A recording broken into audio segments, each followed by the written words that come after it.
na natapok ang mga bendito sa ilahang balay. Kung nag-iingon siya, ganito lalipang gabi sa iyong simbahan. Kaya nangahumog, pasaylo ay tao ko. Iampo ko nga malibre ang mga ko ang sukat ilibang karon. Sa ilang tuwing sur, saray na libre.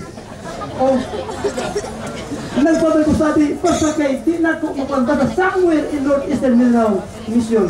Buhay pa na si Pastor Urbano ni Crisel ang istorya amin.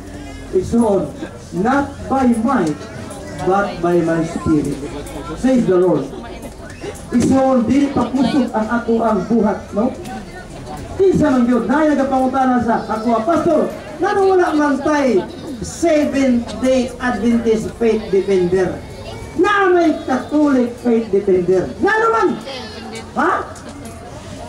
Nano waman pa nag-organize ng mga debatidor? Si Pidil Ibaho karon kasi kailan yun ang Pidil Ibaho. Debatidor na siya. Debatidor na siya. Pero pag-apply niya sa mission, pag-interview na mo siya, kurong siya. Kurong siya. Yung siya ubang pundo akong ipalukapa sa debate, iglesia, mga unsa pa. Pero karon kurong mo. Kurong mo. Kurong siya. Kurong. Wala niya. Nagsaad ang Diyos, ngadit na Diyos makikibati.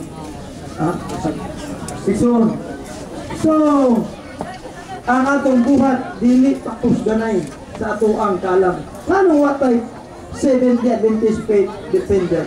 Ngano man?